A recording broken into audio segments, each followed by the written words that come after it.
আসসালামু আলাইকুম সুপ্রিয় দর্শক বন্ধুরা, আমরা আজকে আপনাদেরকে একটি জনপ্রিয় সবজি যা আমাদের গ্রাম বাংলা থেকে শুরু করে আমাদের শহর পর্যন্ত খুব বেশি সমাদৃত আমাদের সেই প্রিয় ঢেঁড়স, ভেন্ডি, লেডিস ফিঙ্গার, এই বিভিন্ন নামে এগুলি পরিচিত।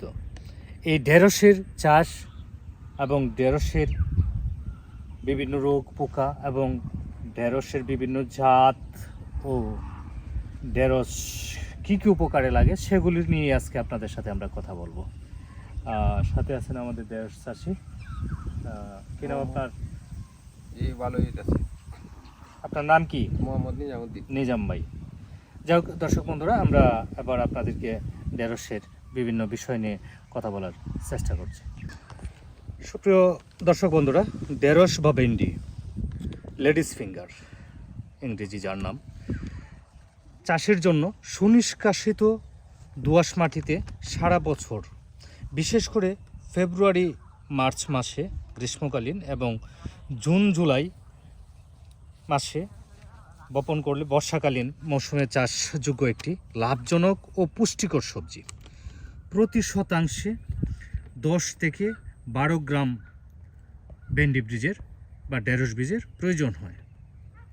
18 থেকে 20 ইঞ্চি দূরত্বে রোপণ করে নিয়মিত সেচ ও সুষম সার ব্যবহার করে 60 থেকে 70 দিনের মধ্যে ফলন পাওয়া শুরু করা যায়। ঢেঁড়স মূলত আমাদের যে প্রচলিত 3টি সিজন, আমরা গ্রীষ্মকালীন, বর্ষাকালীন, শীতকালীন, এই 3 সিজনেই ঢেঁড়সের আবাদ করা যায়।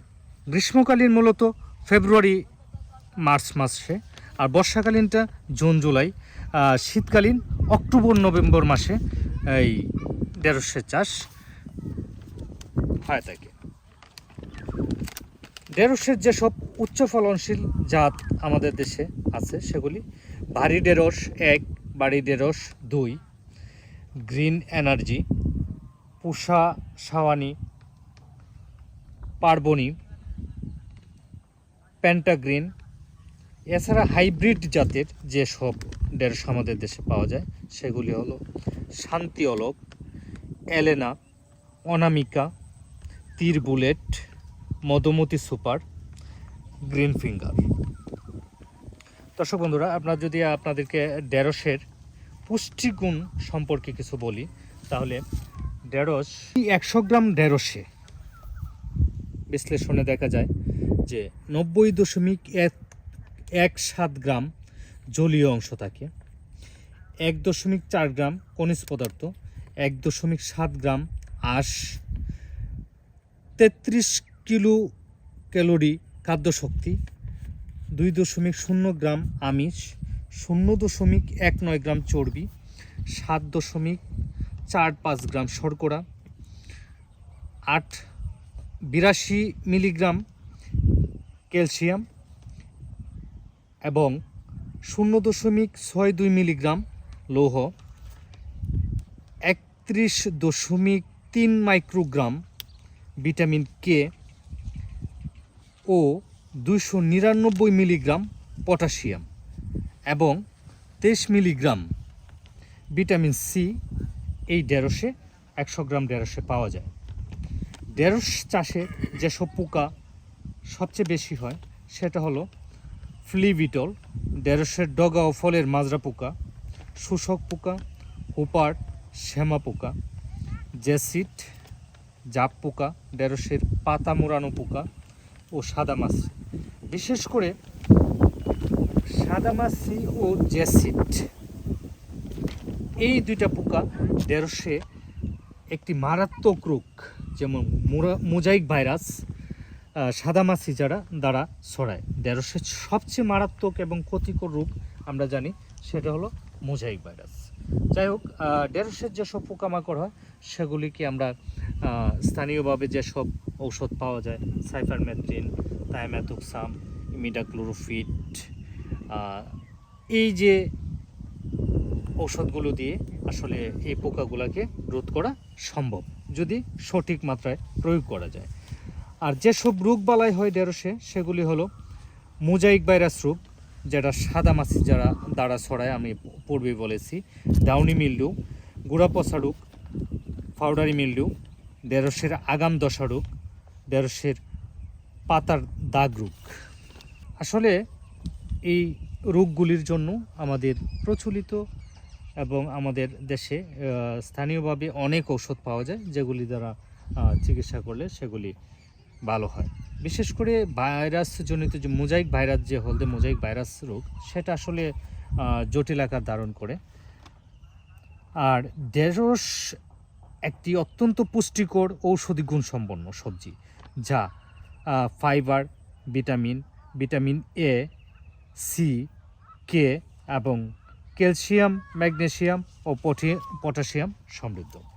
এটি হজম শক্তিকে উন্নত করে, কোষ্ঠকাঠিন্য দূর করে, রক্তের শর্করা মাত্রা নিয়ন্ত্রণ রেখে ডায়াবেটিস এবং কোলেস্টেরল কমাতে সাহায্য করে, দৃষ্টিশক্তি বৃদ্ধি ও ত্বক ভালো রাখে, হাত মজবুত করে, রোগ প্রতিরোধ ক্ষমতা বৃদ্ধি করে। আসলে আমরা এই ঢেঁড়স চাষের জন্য যেসব সমস্যার সম্মুখীন হতে হয়, আমরা মোটামুটি সেগুলি আপনাদেরকে বলার চেষ্টা করলাম। আসলে এই ঢেঁড়স চাষ বর্তমানে একটি লাভজনক, অনেক লাভজনক। আমরা দেখতে পাচ্ছি আমাদের কৃষক ভাই পাশেই সবাই ধান চাষ করেছে, কিন্তু উনি ওনার জমিটুকুতে ঢেঁড়সের চাষ করছেন না। কেন করছেন? যে এইটা করলে অন্যান্য একই ফসল জমিতে বারবার না করে যদি পর্যায়ক্রমে ফসল আবাদ করা যায়, তাহলে বেশি লাভবান হওয়া যায় এবং মাটির যে খাদ্য উপাদানগুলি সেগুলো সবচেয়ে বেশি গাছ নিতে পারে যদি, কারণ এক এক ধরনের গাছের শিকড় এক এক রকম, এক এক স্তর থেকে খাদ্য গ্রহণ করে। ধান সর্বোচ্চ স্তর থেকে মাটির খাদ্য গ্রহণ করে এবং অন্য যে ঢেঁড়সের যেহেতু শিকড় এবং মূল একটু গভীরে যায়, সে আরেকটু গভীর থেকে খাদ্য উপাদানগুলি গ্রহণ করে থাকে। এতে করে জমিতে যেসব খাদ্য উপাদান বিদ্যমান থাকে সেগুলি সর্বোচ্চ পর্যায়ে ব্যবহার করা যায় যদি পর্যায়ক্রমে আমরা জমিতে বিভিন্ন ধরনের ফসল আবাদ করে থাকি। যাই হোক, ঢেঁড়স বর্তমানে কত টাকা কেজি বাজারে? বাজারে 100 টাকা কেজি। 100 টাকা কেজি। আসলে এই জমিটুকুতে কত মন ধান হয় আপনার? ধান করলে দাম তো কমই হয়, 12-13 মন, 12-13 মন ধান বা 15 মন ধান সর্বোচ্চ হলে, তাহলে সর্বোচ্চ বাজার মূল্য 15,000 টাকা। আর এইটুকু জমি, এখানে 18% জায়গা, এই 18% জায়গা থেকে যদি ঢেঁড়স উনি উত্তোলন করতে পারেন, তাহলে এখান থেকে প্রায় 1 লক্ষ টাকা থেকে 1.5 লক্ষ টাকার ঢেঁড়স বিক্রি করা সম্ভব, কারণ ঢেঁড়স 100 টাকা কেজি। যাই হোক দর্শক বন্ধুরা, আমি বিনীতভাবে অনুরোধ করব ঢেঁড়স চাষে অবশ্যই জমিতে কীটনাশক, সার বা রাসায়নিক যে কোনো পদার্থ প্রয়োগের ক্ষেত্রে আপনি অবশ্যই আপনার এলাকায় নিয়োজিত যে কৃষি কর্মকর্তা অথবা এই বিষয়ে যারা এক্সপার্ট, তাদের সাথে পরামর্শক্রমে আপনি জমিতে কীটনাশক বা সার বা রোগের ঔষধগুলো ব্যবহার করবেন। ঠিক আছে। যাই হোক, ভালো থাকবেন বন্ধুরা। পরবর্তীতে আরও নতুন কোনো বিষয় নিয়ে আপনাদের সাথে কথা হবে। সে পর্যন্ত সবাই ভালো থাকুন, ভালো থাকবেন ভাই। জি ভাই, ভালো। আসসালামু আলাইকুম। ওয়ালাইকুম।